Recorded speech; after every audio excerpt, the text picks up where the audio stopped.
All right, thanks everyone. We'll kick off, and thanks everyone for coming. And it's an honor for us to host our first international guest speaker for our Masterclass series at the New School for Business and Society. So Professor Seijiro Takeshita from the University of Shizuoka in Japan. Oh, another warm welcome to York. And Seiji was actually in our class earlier this afternoon, an MSc class, with these seminar students who gave a 1-hour presentation on Japanese business culture in fluent English, and really impressed our students as well. So thank you once again for doing that earlier on. And they're here to relax now. Professor Takeshita is a former investment banker, was in investment banking for over 30 years. We've known each other for over 2 decades now. He's worked in the UK, the US, Japan, in that industry, and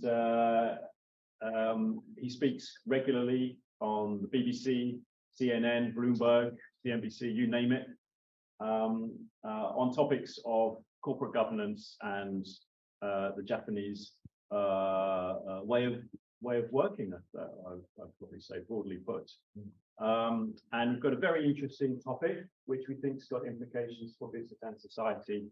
And we'll have about 45 minutes or so, and then there'll be room for questions and discussion afterwards as well, including the people who are on Zoom. So thanks again once again for coming, and over to you. Thank you, Chris. Thank you very much for your warm introduction. Hello, everyone. It's a pleasure and honor to speak in front of you today. And the topic is, why do the Japanese work till death? And well, the conclusion is that Japan is the only country in the world where you find correlation with jobless rate and suicide. So today, hopefully, I'd like to think that, possibly I can give you another, angle about the implication for business and society as a whole in Japan. Let me change. Firstly, Great East Japan earthquake, it's been 12 years. And this is going to implicate quite a lot of things that we'll be talking about today.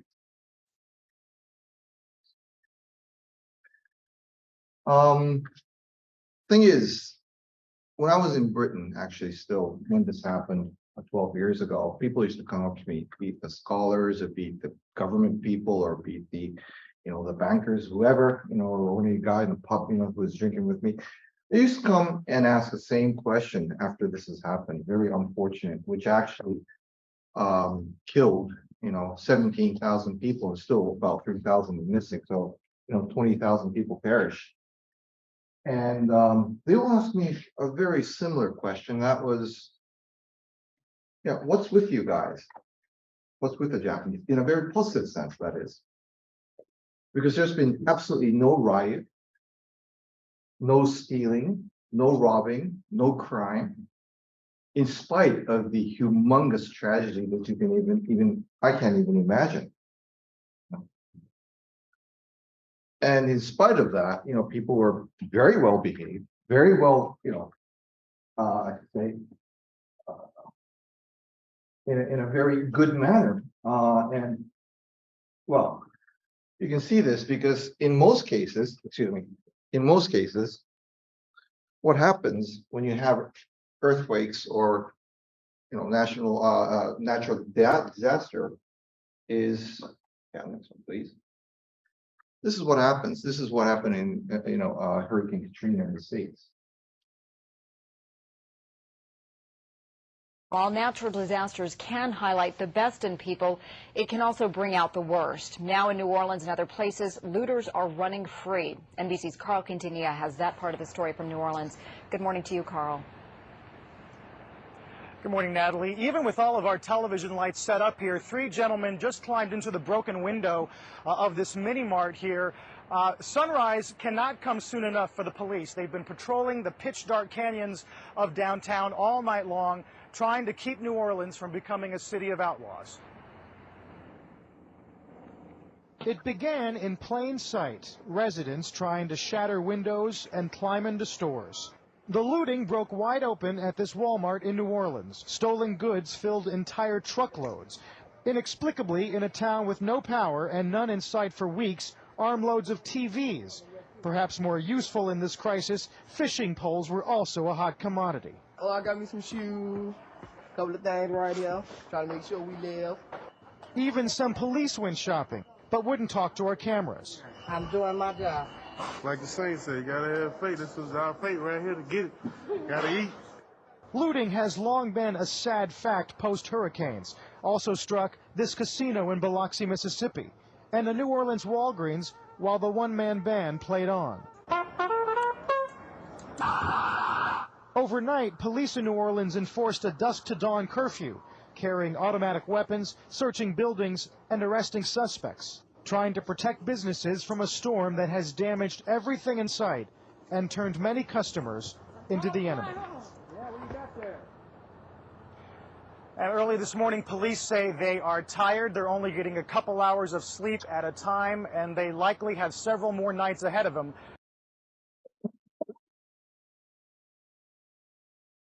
Well, what's happening in Japan, in case of Japan, was quite different from this scene. In fact, what happened was that people were utilizing their cohesiveness, and there were no crimes at all, virtually. And I remember Tokyo, which was also hit quite badly. They all opened up restaurants for people to use their laboratories, what have you. We recently had a flooding in Shizuoka, biggest one in 40 years, I remember. And people were very cooperative. There were obviously no looting at all. And the Operation Tomodachi, which is Operation Friends, which is where the U.S. forces came in to help, the Japanese in Fukushima. They were quite impressed, about how people reacted, because they could go down with a helicopter. In most cases you can't, because if you do go down with a helicopter, they'll just ransack everything. So they have to drop the goods. But what happened was that they can not only land, but they have people saying, hey, we have enough of this material, so why don't you go somewhere else to give it to someone else? And what also happened was that, during this incident,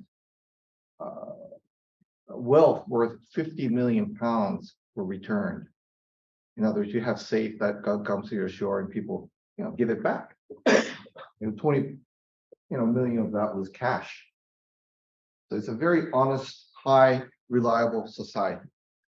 Please play this one.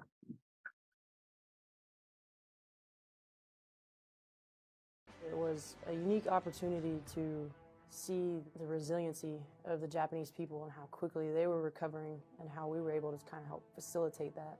Anytime you do these memorials, I get a little choked up because it was such a big event and it was so tremendous and impactful for everybody here. And being a part of Japan, I'm not Japanese, but I feel like this is part of my family and being here. So it was very humbling, very sobering, and a little exciting to be able to contribute to help in the recovery efforts. Watching those Japanese people wait hours in line quietly for food or whatever, calmly, their mannerism towards each other in the crisis was very respectable, and I think it was an example for the world to follow. I think our crime rates, recently, unfortunately, we had the assassination of, Mr. Abe. And I think a lot of people realize that actually we have virtually no, crimes on gun. Murder per 100,000 in 194 countries is the second lowest. We only had one death due to gun crime last year in Japan. And, 10 gun crimes as a whole for throughout the year. And, please. You look at the risks in economic environment, geopolitical side, technological issues, Japan ranks pretty nicely. So all this sounds very, very nice. You all want to go to consulate in Edinburgh or embassy in London and, get yourself a long-term visa in Japan. Is that what you might be thinking about? Well, actually, I've shown you the bright side, so I'll show you the shadowy side. This one, please. And I intentionally did this so that you can't see which country is which. Okay, this is the infamous happiness, ranking. And of course, you get the usual suspects. The Danes, the Finns, the Icelandics. The Nordic countries, followed by Switzerland and the Netherlands coming up in a very happy, situation. Where's Japan? Excuse me. You just saw how wonderfully safe and wonderful, cohesive, cozy culture it is. You can see it anywhere. So I just go down a list. Back to Canada, US, UK, the typical, the industrial nations with GDP per capita of over $40,000. Where's Japan? Don't see it. I go down the list even further. I go to Lithuania, Estonia, Latvia, which tend to have the highest ratio of suicides. And Brazil, the biggest gun crime that we were just talking about. No, it's nowhere. Where's Japan? So I go down the list, the second slot. Finally, we're between Uzbekistan and Honduras. We're way down. Why is this? Actually, I remember talking with a very good friend of mine who was also, like myself, a returner. Well, we were one of the very first returners, what we call from overseas back to Japan. And we were supposed to get corrected. I remember that. It's the exact word they used. Okay. And, I was still a university student, and he and I were just talking about how efficient we are and how inefficient, for example, the Latinos are. Have to get things done, blah, blah, blah, blah, blah. And we were talking all the way through, but it just didn't feel right. We both just didn't feel right. And he said, well, when we put one of our legs in our coffin, it's a Japanese expression. When we're about to die, we look back at our lives and say, man, this was really, what a great life I had. Which is more likely? Typical Latinos or the Japanese? It's pretty obvious. And he said, well, a friend of mine that I was talking to, he was brought up in Spanish-speaking countries, so obviously Latin countries. And he said, if we talk about humans being superior, which is superior, them or us? A very good, question. And you can see this in this happy ranking. Well,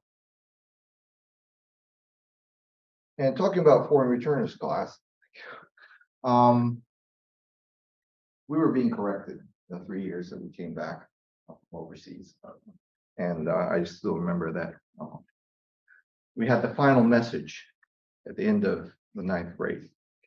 We were going to get freed from this institution. And, we were writing up in a real big paper the final messages. This is what we really felt. And what we really felt, there were 15 students and 13 of us wrote this. And I was one of 13. Why?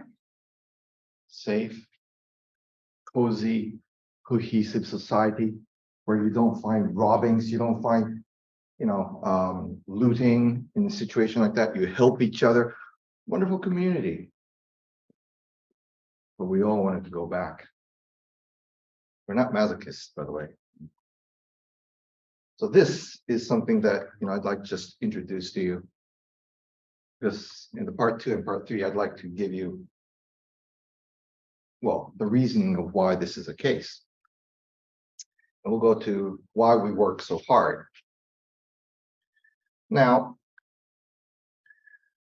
what would be your what would be your image of Japanese products? What would be your image of Japanese products? Efficient. Well organized. Well organized. Patriarchal. Sorry? What's the question, sir? What's the image of Japanese products? High tech. Okay. Thank you. You can see this. This is the statistic that came from the Asian, survey, 1480. Excellent quality, established reputation, smart. We are doing very well in this context. So it's probably like, yeah, this is probably the image of Japanese products. Strong in technology, clean, safe. So what's your image of Japanese then? Not Japanese products, but Japanese. Typical. Polite. Sorry? Polite. Polite. Yes, polite. That's hardworking. Hardworking, yes. Productive. Okay. So it's more like image like this, isn't it? Very polite, very productive, you know. Well, so I think you can say that it's more like this, isn't it? Well-behaved, diligent, serious, but strange customs which cannot be explained quite easily. I remember, there was a very interesting program in the UK about going on a tour, a Japanese group, a British group, and I think the other was the Italian group, like 20 tourists going to a Turkish town, and intentionally they made sure that nobody was coming to serve them breakfast. Now, the Japanese group was very interesting in the sense that they formed a group instantly within that tourist group, and they basically served themselves breakfast. Now, very self-efficient, very diligent, serious, well-behaved, very well-behaved. Now, you can see this in this as well. Hardworking. Utilization paid holidays. You can see this is in Japanese, you can tell by the flag. 50%. We have by far the lowest utilization of paid holidays, more than anyone else. Japan, actually the worst at 50%. We're competing with Korea, in a sense. And you can see that we are constantly ranking the lowest in most years. And 70% of Japanese never use any holidays at all. Never, they don't use the paid holidays at all. Always at 50% out, sometimes 30, very, very low. Well, actually, myself included. So this is a very typical situation for Japanese. And it's quite interesting that, about half the Japanese, about 50%, are fairly happy with this leader. The French, who utilizes 100% of the holidays, 95% of them are unhappy. They want more, as we are seeing on the strikes that they're about to make. And yeah, do you do this? Do you look into your mail during holidays? Japan is, again, by far the highest. Again, I have no right to criticize because I do it all the time. And then, yeah, this is an image that people create, obviously from all these stats, you can tell. Now, here's an interesting one. Taking holidays, short holidays. Japan has the highest ratio of people who take short holidays more than anybody else. And the reason for that is because of our inclination to uncertainty avoidance. We have a very high level of uncertainty avoidance, you can see. So people want to make sure that they want to save up as much as possible for the holidays. They want to accumulate the holidays, which they can accumulate up to 40 days in most companies.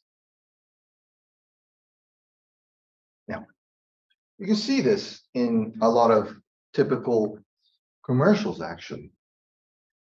Your attitude towards work, your attitude, how you value the work. This is a commercial of KitKat in Britain, actually. This is my favorite one.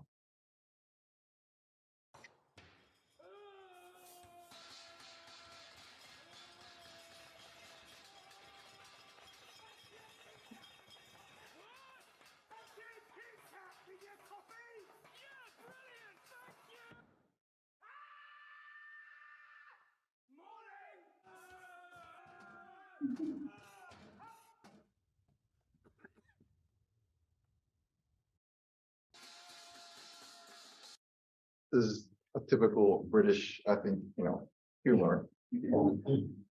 But let's look at the Japanese side. I'm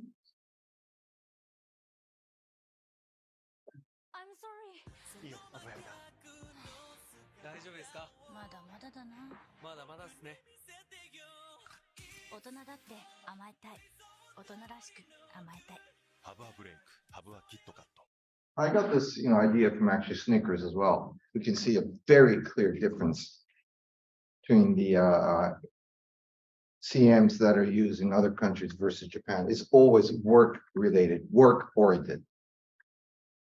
So that's a pretty big difference. And another one, feeling guilty for taking paid holidays. Again, Japan is by far the highest, Korea falling very closely next. And after this, I'm going back to Japan and I'll be talking at the National Personnel Authority, which is where you have all these major bureaucrats coming, and also from embassies. And I always enjoy teasing them because they're the ones who work excessively hard. Seriously, about 200 hours of, overtime is a norm for these guys. And I always say, I always look at the guys and I say, well, what's the last time you've taken a long holiday? And I pick on the guy. And usually the guy is somewhere out in the horizon because you can't remember when you had the last long holiday. So, looking at his fingers, I say, you're married, aren't you? Do you want to go honeymoon? And I say, oh, yes, I remember. And I said, no, where did you go? You go to Hawaii, 5, 6, 7 days, whatever. I said, okay, we'll stop here. And then I asked another person, have anybody taken days off because they are ill?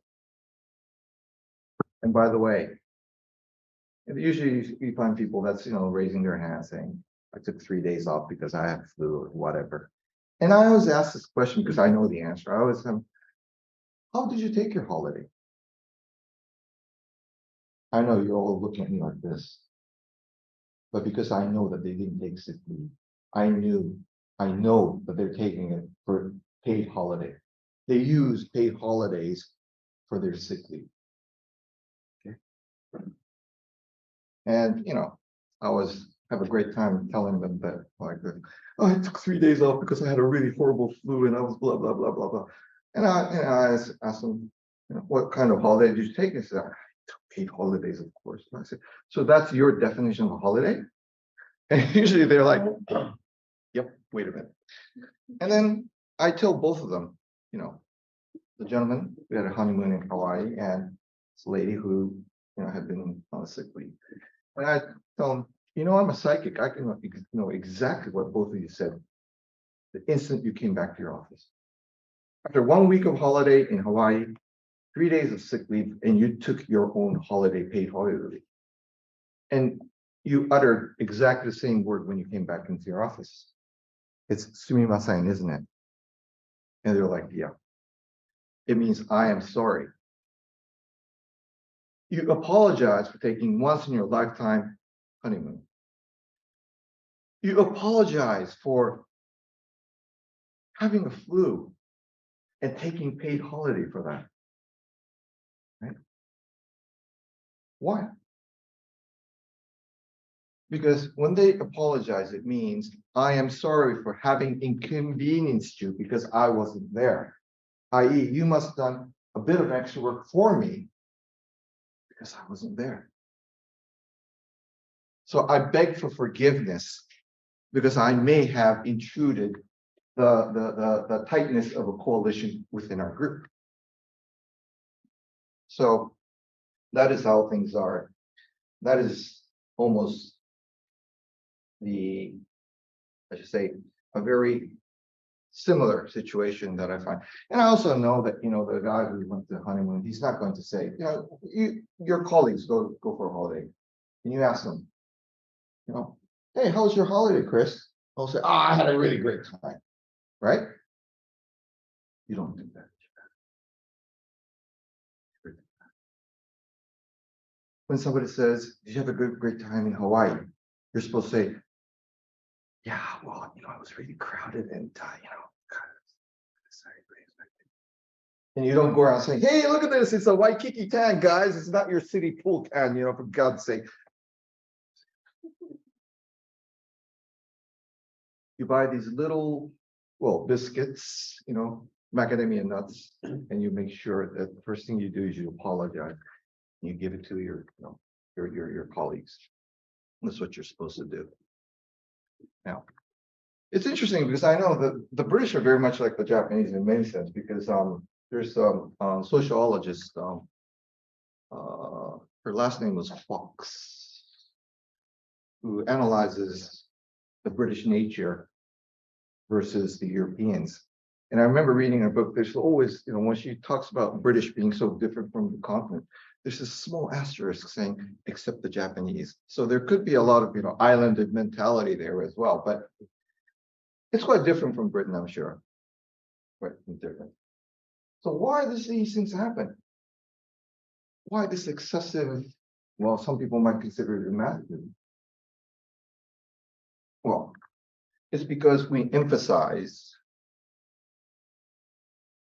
coalition, human relationship at work more than completion. The question itself would be very strange in a lot of Western nations. But this is in comparison with the other Asian nations as well. But you can see that in Japan, people emphasize completion of work, human relations over completion of work. And that's totally understandable if you think about a very tight-knit community, a very tight-knit cohesion that is requested and required, not only in corporations, but in society as a whole. So, and if you think about, a lifelong employment system, seniority system, which people say is going away, but it's not, especially amongst larger companies, it still is very, very strong and intact.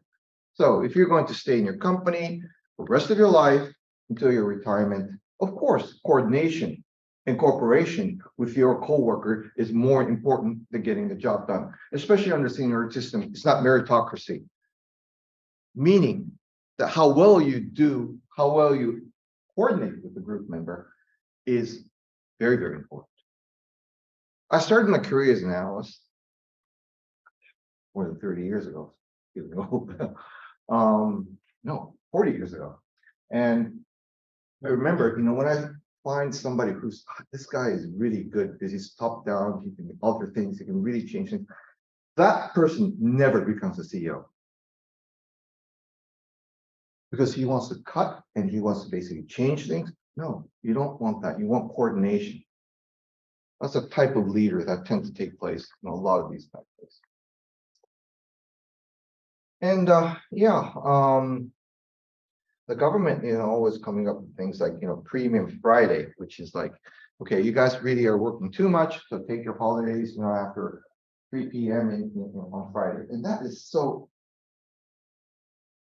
I was about to utter a very, indecent word, so I'm not going to use it. But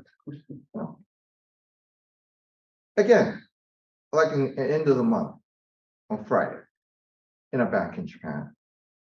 By the way, that guy's going to be working for the bank, so you got to remember this. You put the ledger together, right? Make sure that all the numbers are fit together, and that's what we do. And sometimes it never really gets it right. So, a lot of people stay up till like 2 a.m. to get it done. And this is assume that your department is perfectly done. Do you think you can say, hasta la vista, guys, have a nice weekend. I'm going away for a happy Friday. Don't do that. Stay. And therefore, the productivity of Japanese, particularly the non-manufacturing, is horrible. Now, many people complain about this, but actual productivity of the Japanese manufacturing side is higher than that of Germany. So we're doing really good manufacturing, but it's the non-manufacturing that's really lowering our ratio. And the reason is not because we don't want to be unproductive or anything. It's because of the cohesiveness, sustaining the cohesiveness, you as one part of the group. That's what you have to sustain. And the reason for that is corporate culture that's involved. Of course, I consider Japanese corporate culture as, a factor of corporate culture, economic induced factor, and peer induced factors. A lot of people just simply say, oh, it's a cultural thing. The Japanese are so loyal. Oh, they're so good. There are reasons for this. Economic factors is actually a very, very big one. Why are we so diligent? And why are we so, I should say, loyal to our, corporate side?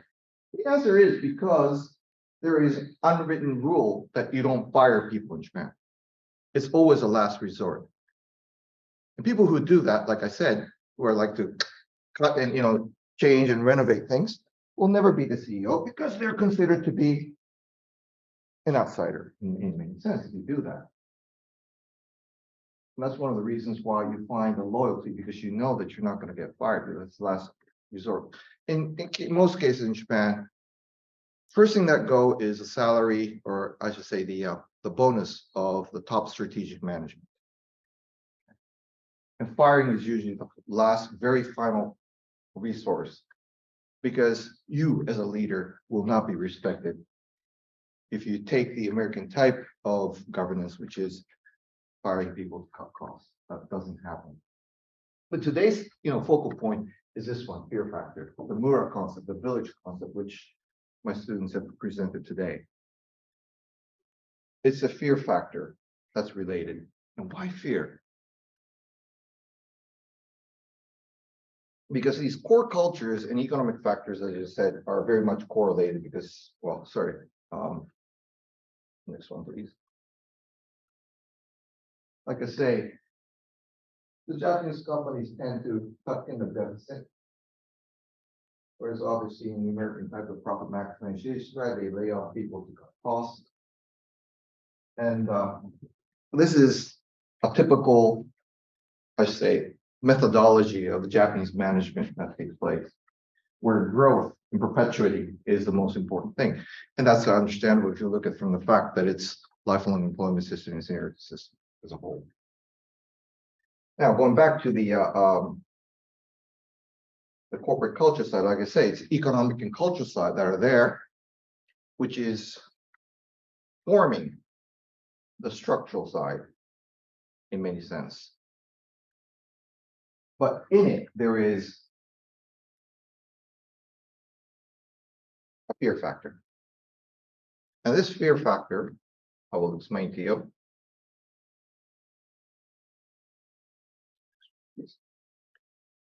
is your place within this Mura concept, your place, within the small group valuations, your place within the seniority system as a whole. Now, the other one. To explain this, did you know that Japanese high school girls have a frustration level that is equivalent to the Japanese business people? There are many stats that really suggest that. You think, why?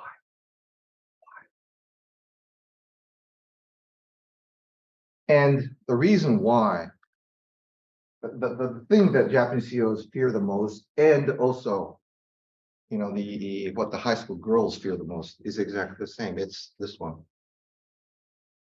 KY Kukiyomi means you can't read the air. You've been there, Yeah.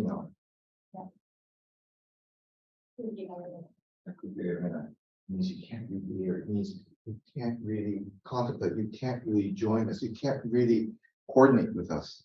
So these girls, well, she's now a college student. So I always congratulate them when the freshman people say, "Now you're out of this." Congratulations. But they have to make sure that they don't really offend anybody. So all the small lines or whatever, the messages you get in SNS, you reply constantly and make sure that you don't step on other people's nerves. And that sustains your place within the community of a high school class girl. And this is very, very important in Japan. Hasta la vista! It's Friday. I'm out of here. It's typical KY. Got a lot of people staying till 2 in the morning. It doesn't matter. whether your department's job's finished or not, you stay there because you're supposed to read the air. Now, the reason why this has become true is because of how we approach our ideology, ideas, values. In the West, you have an idea, ideology that you believe in, and you agree or disagree, you know, and you have a set belief. But in case of Japan, what happens is that you have a mutual value that's created beforehand, which you must obey in many sense. Okay. And I can give you, did they just send them my article on it? No, but Okay, we will. Okay, great, thank you. For example, this happened 56 years ago. Okay. I was 5 years old. And I'm not joking, I vividly remember this. It was a kindergarten. I was in Saki Yochien in Meguro in Tokyo. Yeah. 5-year-old kid, a little smaller than my son right here. And the exercise was to learn to go up the stairs. Learn to go up the stairs. You start with your right, and you go to the left, right, left. And we were in rows of 3. The teacher was at the bottom, looking at this, at the stairs. Right, left, right, left, right, left, right, left. And me being who I am, I thought, oh, yeah, I'll start with my left. 56 years ago, I still, I'm not joking, vividly remember how the teacher looked at me. As if I were from planet Klingon to contaminate the earth with new virus to kill the, you know, the whole population. No, seriously. What? You know. But that's when I was 5 years old in a kindergarten. And this is what has to be sustained. And like I said at the very beginning, the society where, you know, the suicide rate and job rate is a correlation. It's the only country in the world. And you can see that, you know, it's not that, you know, we have extraordinarily high suicide rate. We do have a very high one, but, you know, it's not that the environment is that horrible or anything. So, you know, I'd just like to show you the background of why this is happening, the societal and educational background. And I strongly believe it's 2 things: the excessive pursuit of collectivism and also denial of individualism. And please, we have this excessive conservatism, and this is another topic, but that's one thing, as I, you know, mentioned to you before, we do have this very strong, you know, uncertain avoidance. That's very, very true. But, you know, today I'd like to, you know, focus on something that's a little bit wider than that, which is my incident that I just mentioned to you in kindergarten when I was 5 years old. Now, denial of individualism is becoming very, very evident, you know, in Japan. And what's really needed to change this, you know, this excessive, you know, collectivism or denial of individualism, what we need is societal value change, really. And what is best source of changing that is education, isn't it? No. And what you need is critical thinking. Because in order to enhance individualism and do away with the excessive pursuit of collectivism, you need critical thinking.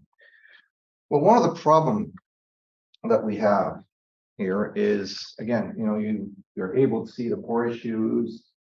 You don't have to worry too much about groups. You can go for improving problem solving, decision-making capability. And you need critical thinking. So I need to say this at the University of New York, you know, I mean, this is an environment where you are supposed to enhance critical thinking, and basically in Japan as well. But you know, the problem is the Japanese culture and education excessively stresses the group homogeneity and group coordination. Like I said, from the age of 5, And also, the fact that having individualism, living, in overseas and getting education, I have to get corrected. And, its exclusion of something different, individualistic, is always there. And I'm focusing now on bullying, actually, how the groups act. And I find significant, difference or proof of what I've been, trying to convey to you today in the type of bullying by the Japanese. Compared to the UK or the Netherlands or Norway, there was this survey that clearly showed that there's a tendency to gang up by 4 or more in Japan. In other words, you tend to enhance the group bullying. And you tend to think that as the grades go up, this tendency goes down, but no, it actually goes up as the grades go up. And again, it's to bully somebody who's simply different or individualistic. I've gone through this because I was individualistic. And what's really worrying here is that the typical characteristic of Japanese bullying is that you create the impression that those bullied are the problem, not the bullying side, that those who were bullied were the problem. And I wrote sometimes, but often putting teachers and parents on their side. I'm not talking about the bullying side, I'm talking about the bullying side. No. And the reason why this happens is that even amongst the teachers or the parents, the most important thing is idea and value. The most important thing is adaptability and incorporability. In Japan, we say kyochosei. And that's the thing that parents and teachers emphasize the most from when you're 5 years old. So of course, when you have catastrophic situations like that, we work very well in groups. We behave very nicely, which is a good part. I'm not criticizing it. Nothing wrong with that. But that's the reason, why we are able to do that. And yeah, the problem I feel is that it's not emphasis, it's more like demanding of group homogeneity. Again, it's exclusion, but also tendency to penalize those who are different. Talking about being treated like, a spaceman from planet Klingon. I remember when I was in middle school, I was having black shoes because I came back from the Netherlands and everyone was supposed to have a white shoe. And I was really treated with even the teachers as if I were a demon because I wouldn't obey the rules. I had black shoes. Well, that's a typical situation. And Japanese bullying is really an extension of these traits, which is exactly what we see in our society, which is denial of individualism with a very strong peer pressure. Again, it's not necessarily mutual value, but oftentimes it is forced value. Yeah.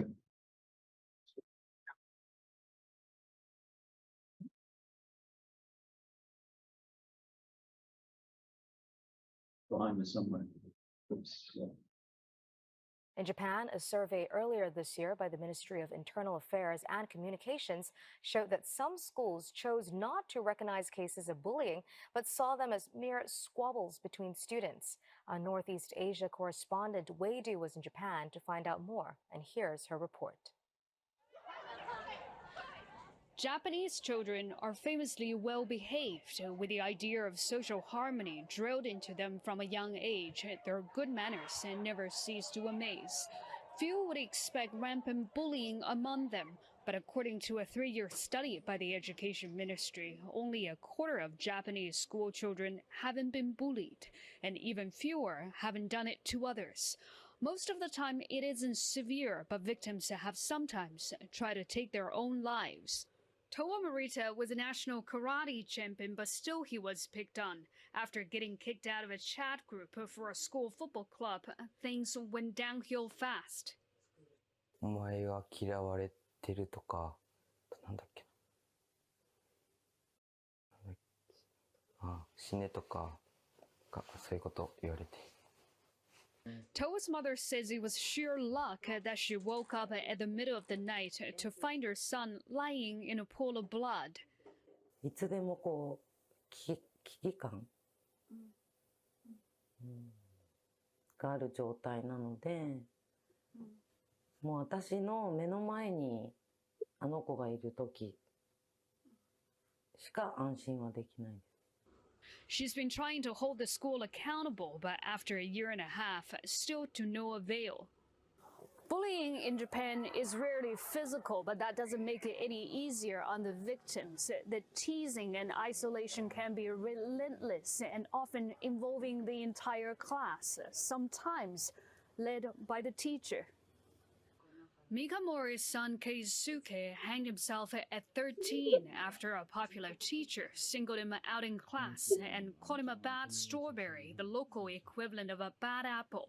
From there, Mrs. Mori said the classmates piled on, eventually cornering the boy into the bathroom and pulling his trousers off. 先生に対しては怒りはもちろんあります。許せない気持ちです。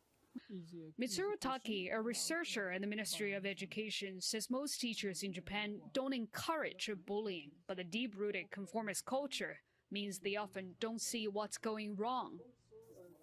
日本の学校で強調されてる、例えばさっきも言われた協調性だとか和だとか規律だとかというようなものをもし乱すような生徒がいた場合に、先生だけではなくって周りの子供も、あるいは周りの子供の親もやっぱり迷惑だなと。Advocates for bullied children say teachers can be counterproductive in another way. They often blame the victim. いじめられる側が弱いとか、いじめられる側の子をもっと強くしましょうといった間違った研修、被害者責任論が存在しているうちには、この問題の解決糸口は見つからないと思います。20 years after her daughter took her own life, Midori Komori says she's still waiting for the school system to recognize it's the bullies who need to change how they behave. But Mr. Taki from the Education Ministry says since bullies and the bullied often switch roles, blaming individuals, and no matter which side they're on, is no solution. He says teachers need to create a more generous classroom environment so Japanese children can learn that it's okay to be different. Wei-do, Channel News Asia, Kawaguchi, Japan. Well, as far as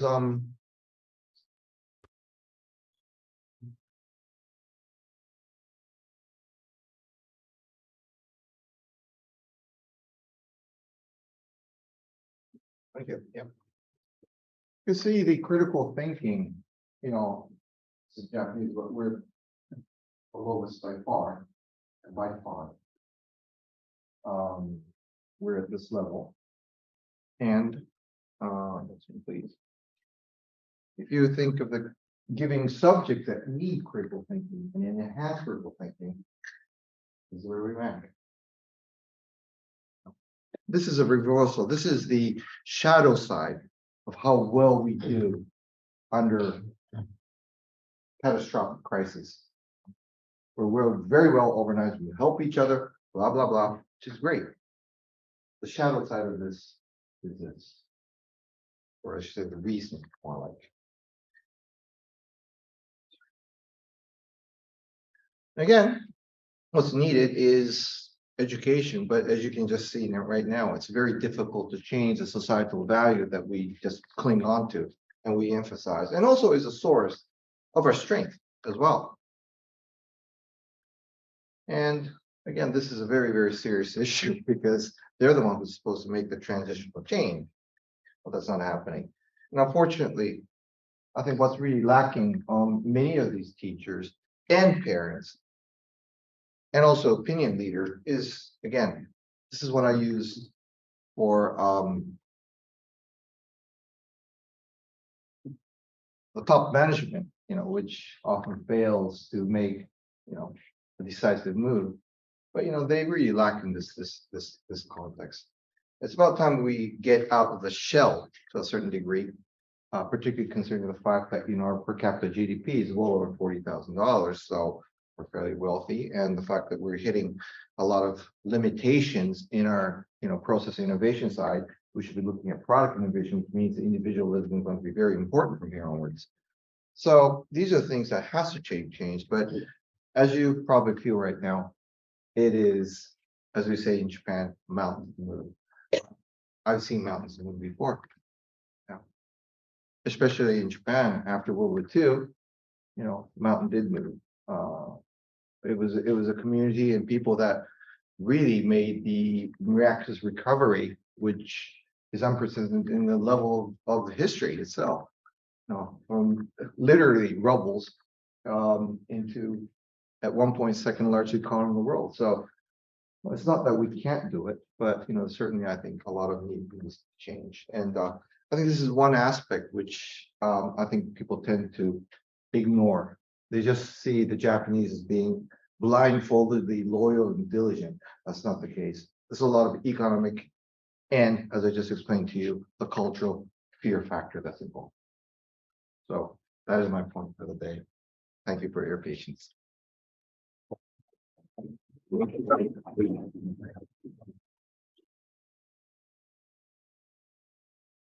Thanks very much, Seiji. And we'll open it up now for Q&A. We've still got a number of people on Zoom as well. And so, yeah, thanks a lot. That was really stimulating and interesting, and covers the corporate, but it also covers the societal as well, going into education and children and bullying. Lots of aspects to this to think about.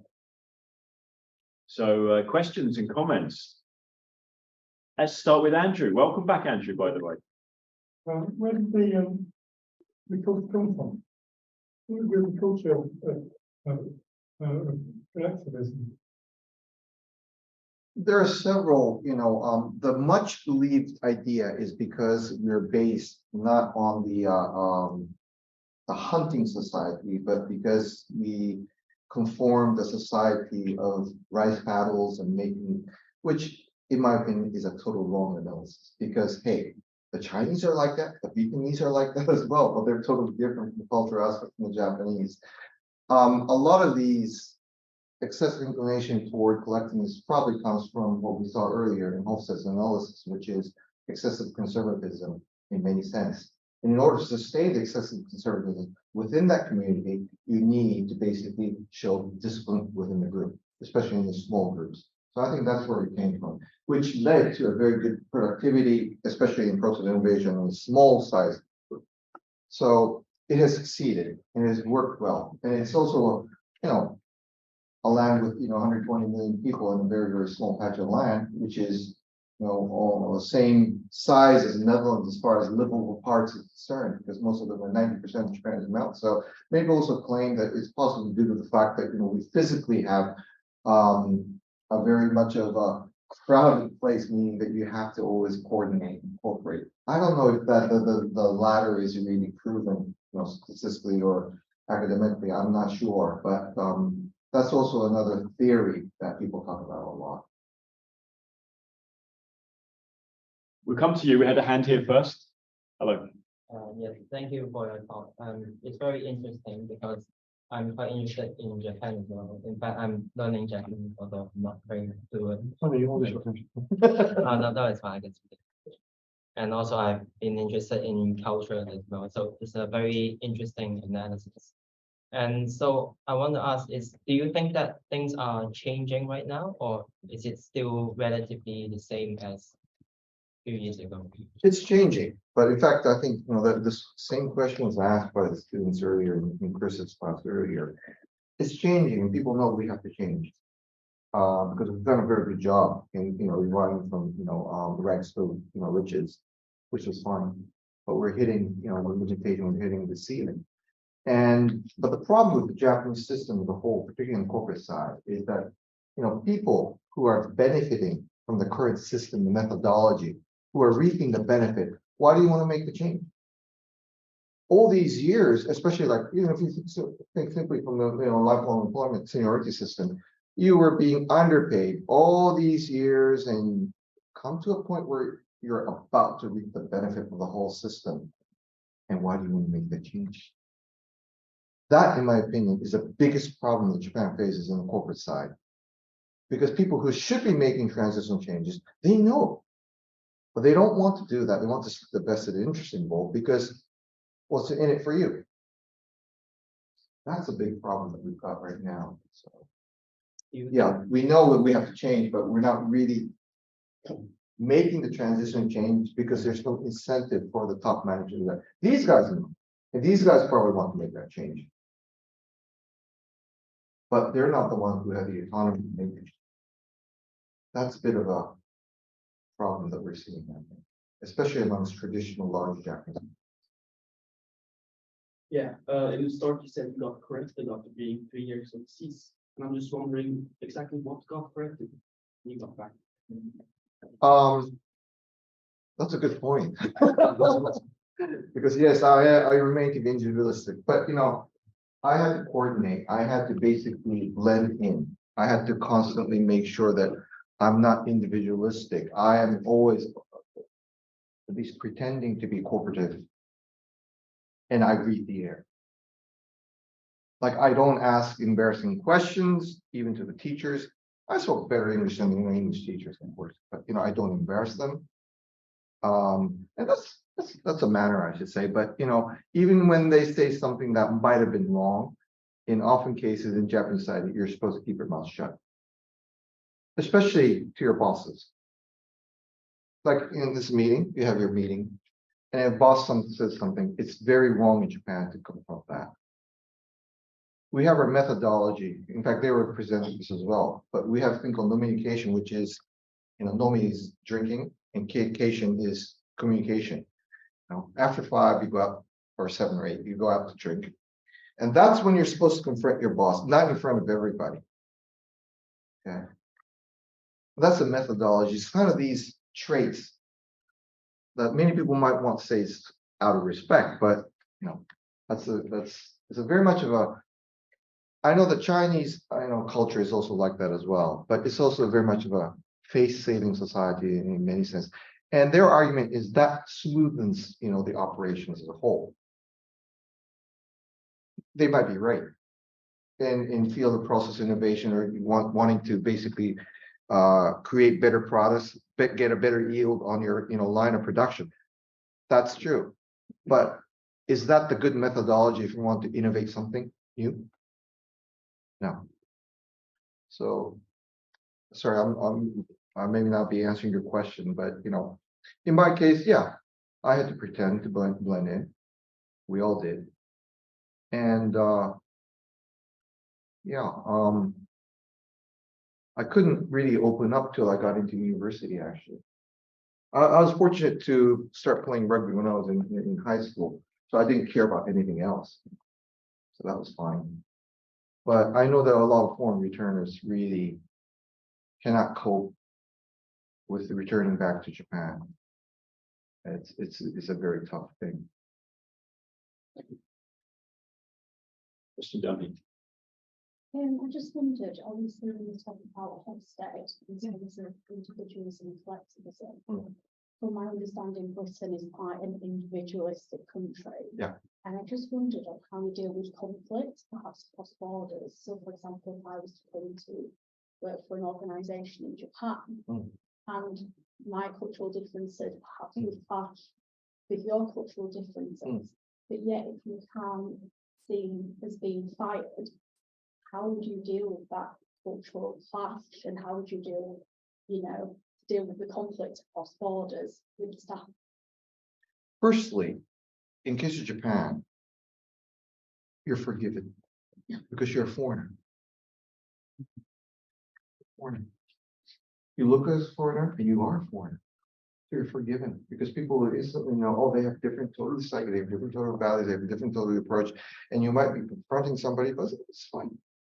You're a foreigner, you're forgiven. The worst case is like me. who might have been educated in the West and goes back to Japan when you're 13, that's a nightmare because I don't look a foreigner, and I am not. I'm Japanese. So on a business area, in fact, you're welcome to do that. In a lot of cases, like in case of Takeda Pharmaceutical or in the Olympus case, which we wrote together, sometimes they bring in foreigners intentionally as a CEO because you have excessive inclination of ties and human relationship or what have you. And you became a leader and the company is just going down like this. And what do? You need somebody who's going to cut all this, throw away all the ties, and do decisive things that you should do. Bring in a foreigner. No, seriously. He or she's doing that because it's foreign. But it's very difficult to do that in Japanese society because it's intertwined and a lot of human relationships were there, and you're a KY, and that's bad. And if you're a KY, you probably have never made it to a level where you'd be a candidate for next CEO, for example. So you're a privileged situation in that case. We have a question on the chat, and the question is from Sung-Mi Kim. Thank you for today's interesting presentation. These days, new generation Z seems to show different viewpoints and actions compared to the previous ones. According to this, is there any issue related to generation gap in Japanese society? Oh yeah, that's a very, very good question. And again, I think the question itself is already giving an answer itself. The new generation obviously accommodated with the change of structures, and particularly with the emphasis on industry, for example. The typical, the large companies are not necessarily the leading edge of the Japanese industry. Oftentimes, it's a nouveau industry. It could be new cultures. It could be, like telecommunication, where the typical pyramid of lifelong employment system or senior system do not exist or may exist, but with a much, much lesser context. So the environment is getting better for the new generation to be able to voice out things. In fact, 34% of Japanese newly graduates quit their company within 3 years. So things are changing. But in case of Japan, the interesting thing that one should realize about the industrial structure is that many people claim that mid-small size institution in Japan is 99.7% and 70% in population. So yeah, things are changing for individual companies that they say, but the flow of money of creating added value is 50% amongst bigger companies and 50% in SMEs. And we have a situation where the money gets trickled down from the larger companies to mid-small size institutions. That's a typical, I should say, structure of the Japanese, money flow. So if the old traditional large Japanese companies sustains position and don't change, you're not seeing the transitional change that you would like to see as much as, But again, it goes back to the fact that industrial emphasis on different sectors and new sectors are definitely increasing. So yeah, it's changing quite a bit. And again, it goes back to your question as well. A lot of people know that, we're at deadlock if we don't make that transition change. So. Thank you for the question, Sung-Mi. Question, gentleman at the back. Yeah. I don't want to this the last question is also around US, about what the US and there's no change in pricing. I don't study business. I only came in on awareness as a step on business. I feel that there is another argument. I don't speak on a Japanese anymore.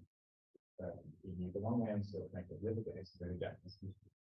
And I think about stories of the dialogue, etc. Coming through that, I think that these people go that. But also, my proper question is, there is so the birth rate is low. There's the idea of working somewhere in the horizon of potentially opening up borders for foreign workers to come in. Do you think this will actually change, or will foreign ideas infiltrate other countries more out?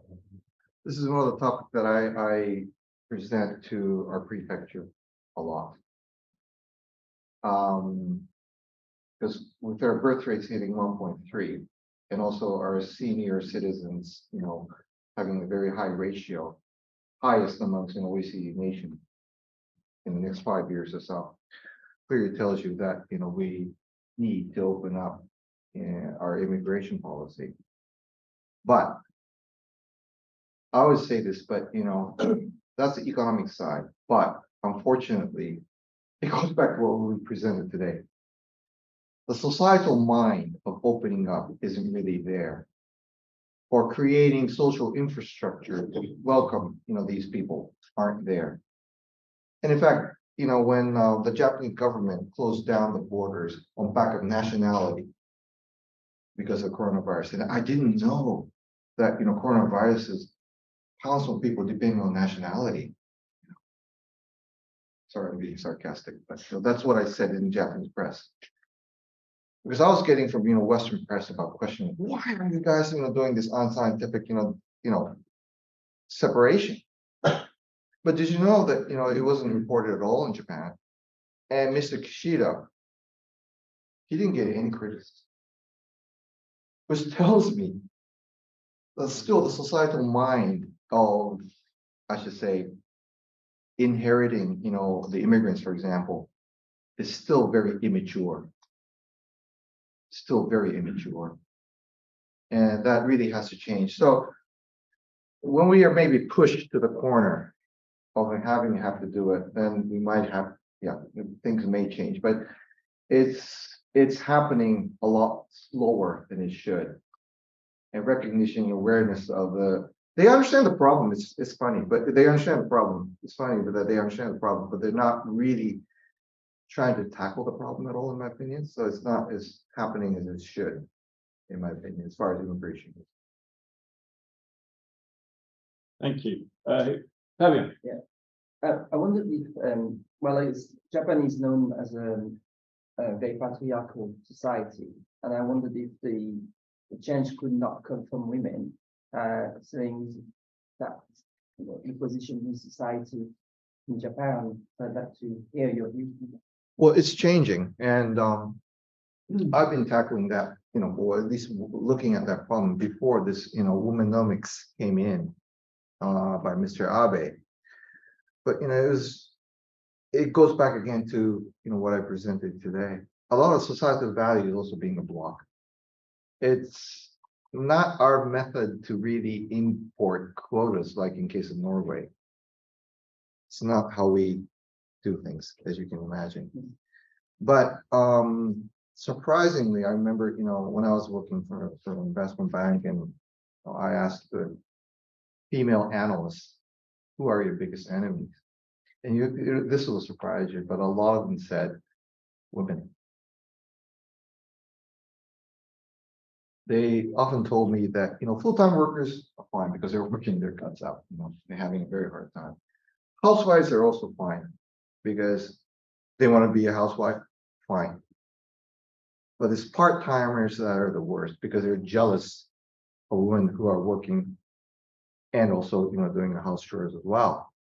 So there's that, and that comes from a societal value where women should do this.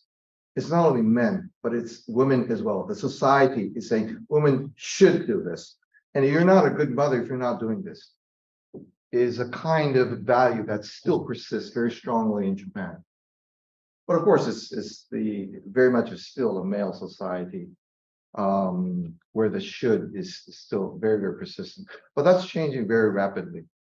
Because if you open up newspapers in Japan, and like I'm also one of the committee of Shizuoka Central Economic, Planning Agency. And when we have, the conferences like this, we always say, like for panel speakers, God, we don't have women. This is bad. We have to have a female within our, this, for example, this session. So awareness is definitely rising, but it's again goes back to societal values that may necessarily not push that, but in fact avoid it in many sense. But that's also changing as well. Yeah. One, two more questions again? Yeah. Yeah, I was And then intrigued by the question about lower birth rates. And coming from Norway, where there's 59 weeks of paid leave, 100% paid leave. I was just wondering if you think the culture of not utilizing the holidays influences the birth rates of Japan, since they don't want to take leaves. Yes, it does, in the sense that not physically, but from a mental point of view, where still, I think the utilization of men taking their, holidays after giving birth to a child, the paternity leave ratio is definitely single digit. And it's considered still many people feeling bad or embarrassed about taking paternity leave in many sense. Oh yeah. In most large companies, I know it's 0%. A lot of companies is 0%. I praised a guy who was in charge of my department in our college who took paternity leave. But the fact that I have to display this to you saying I was impressed tells you what the progress of paternity leave or the cohabitation of trying to raise a child, which in fact is the biggest obstacle for women to actually work in the workplace, is taking place. So again, we're behind. We're catching up. We're catching up. We're definitely catching up. Thanks for a very insightful talk. I just want to pick up on something you mentioned at the beginning versus something you mentioned at the end. So we talked about a very collectivist society, which is focused on maybe process innovation as opposed to product innovation. At the beginning, you asked us what our impression of Japanese products were, and people came up with various different, words like high tech, efficient, reliable. I was thinking. I think underlying that, if you'd asked one more person, they may have come out with the word innovative. And you think of electronic industry, vehicle industries, companies like Seiko, which in the 70s, nearly took out the Swiss watch industry single-handedly with the quartz crisis. So there seems to be a little bit of a conflict there between, the collectivist society and these innovations that have come out of it. So do you think that society, in terms of innovation, would say you need to start being more individualistic, to start innovating more? But it seems like you've been doing quite a good job of it so far. So is that coming from incremental innovation, do you think? Or? Well, definitely. No, you've just, thank you, answered my given my answer. But the Japanese have been, I don't consider, for example, process innovation to be non-productive or non-innovative. It's very innovative. It's something to bring these products to you. Okay, somebody may have created something wonderful. It could be digital camera, or it could be, well, cars, not necessarily only Japanese, but like electronic gadgets like Walkman, for example, or small radios. It's not necessarily the Japanese who invented transistor, but it is the Japanese who basically made it cheap, available, and affordable, and also very interesting and sexy for Sony. Their new products that would come through. So that is very innovative, but it's a different type of innovation. And I think we're hitting a bit of a ceiling in the sense that we have been doing very, very well in that area. But of course, times change. Again, we have gone way beyond the levels of benefiting only from process innovation side. So I think it's a different type of innovation that we also need to expand our view. So again, I'm not saying that we're not innovative. In fact, if you look at the per capita population wise patent, we're still #1 in the world. We still have the highest ratio beyond any country. So I'm not saying we're not innovative, but I think we need to expand the view of innovation itself away from a conventional process innovation, which we excel at. That's my point. Bob. Yes, just following up on that, particularly as someone who's wearing a Seiko watch.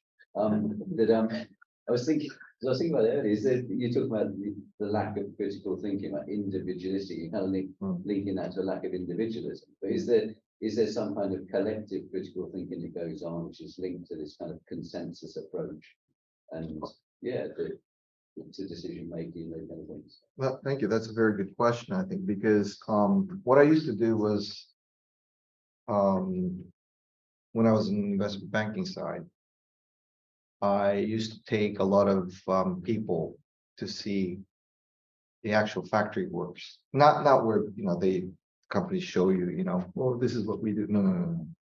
I asked them to take us to where people are working. And this is where you find the best part of the Japanese collectivism, because as a group, they try to enforce and improve the yield or give out new ideas, and they often do that. So this is an area where Japanese really excels, and the collective nature and the small group cohesion is working so eloquently, amazingly, in fact.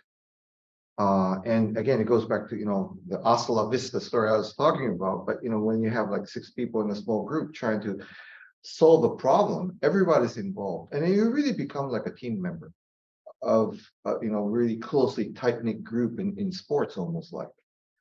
So this family, I would say, family values almost really kicks in, which creates a lot of good synergism, because it also reduces frustration of work, because the fact that you're contributing so much and you're part of the group enables you to have, they also presented this, but ikigai, which is the reason to live. Company being the reason to live.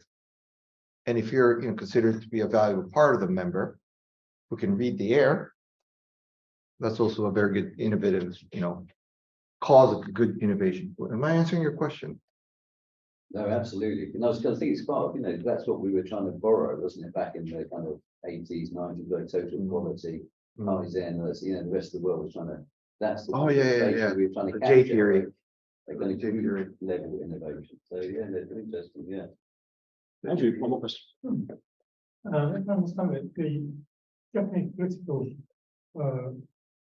structure is very small. The people come from an aristocracy. They go to the same schools. So if government is from, if that's true, if the government's from a very narrow pool of people, are they interested in keeping the control?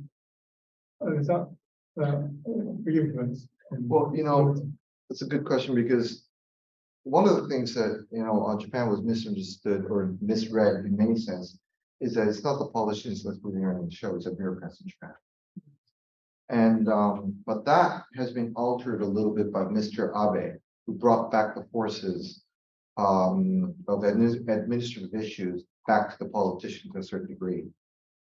But we have a structural problem, which is that it's very, I'm sure you have the same, but it's based very much on the ministers, and where there's no real link on the horizontal side. It's a very vertical, situation. And you can see this also about the formation of K-rates and groupings in Japan.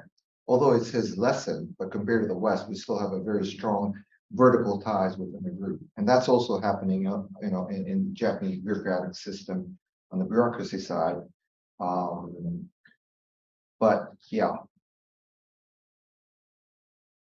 Relatively speaking, it goes back to what a lot of people were asking before about, the changes that's occurring right now. It used to be the top elites, who would be working for these ministers. But that's also changing. But a lot of them change their job to foreign investment banking or consulting or whatever. So, or creating their own company, like in the IT business, for example. So, the diversity is starting to kick in, and the old methodology is starting to change. There's excessive inclination of power that's lying to the Japanese bureaucrats is definitely weighing down. I can't say that on the personal authorities presentation in 3 days. I could never say that because I'm talking to these bureaucrats, but it's still very strong though, compared to the West. They're the ones who hold the power, and because of cluster competition that happened in Japan, it's very easy for these bureaucrats to manage the industry as a whole. Brilliant. Okay, look, we've gone over time here, but I suppose that's allowed, isn't it? We're supposed to continue this till 2 a.m. Is that right? But I think we want to say a massive thank you to Seiji for coming all this way with family members, with his students who gave an excellent presentation earlier on in our class in the Ron Cook Hub. Lots of photos were taken as well. And I should point out, because there were some questions about generation gap and international links in the future, that these three got off a plane from Tokyo yesterday afternoon via Hanoi, 19-hour trip. They came straight to York, and we went straight to the Black Horse pub, where, as Nick knows, because me and Nick play acoustic guitar in an acoustic session on a Sunday, the two gentlemen, at least, one was a bit more conservative, but that's good. The two gentlemen sang 2 songs in Japanese and got a rapturous applause from everybody. Right? To me, that is an indication of making linkages, the confidence to make these kinds of linkages, and to break down any cultural barriers that could be there. So I think as a package, you've made a really big impact on York, and thank you very much for putting this together and answering these questions. Oh, thank you.